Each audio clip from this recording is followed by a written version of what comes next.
Friends, welcome to RK channel. இன்னைக்கு நம்ம என்ன பண்ண போறோம் அப்படின்னா ஸ்பெஷலான ஒரு டிஷ் தான் பண்ண போறோம். என்னன்னு பார்த்தீங்கன்னா இந்த மழைக்கு எதமா ஒரு ஃப்ரைட் ரைஸ் தான் பண்ண போறோம். அதுக்கு ஃபர்ஸ்ட் கடாயில எண்ணெய் ஊற்றிக்கிறோம். நெக்ஸ்ட் அண்டால சின்னதா பூண்டு வெட்டி போட்டுக்கிறோம். ப்ளஸ் நெக்ஸ்ட் ஆனியன் போட போறோம். இதை நல்லா வதக்கிக்கலாம். இது வந்து நல்லா பொன்னிறமாக வறுத்து வர வரைக்குமே நம்ம இதை வதக்கிக்கலாம். நெக்ஸ்ட்டு நம்ம கொஞ்சமாக பொடியாக மேலே மிளகாத்தூள் போட்டுக்கலாம். நெக்ஸ்ட்டு முக்கியமான ஒரு ஐட்டமே இதுதான்.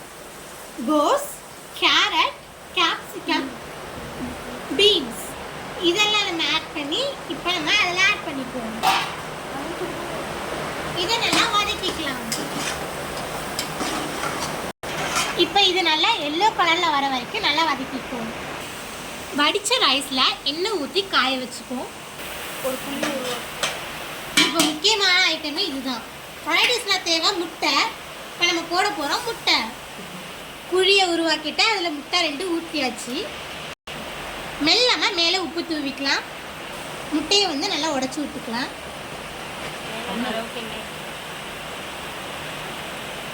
அதுலேயே கொஞ்சம் தேவையான அளவுக்கு எண்ணெயும் சேர்த்து நம்ம நல்லா மிக்ஸ் பண்ணிக்கலாம். இதுவாங்க.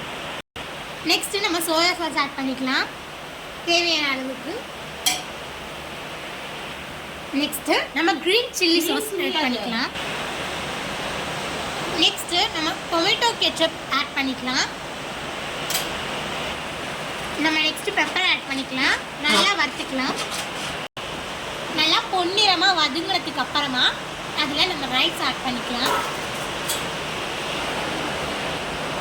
தேவையான அளவுக்கு சால்ட் ஆட் பண்ணிக்கலாம்.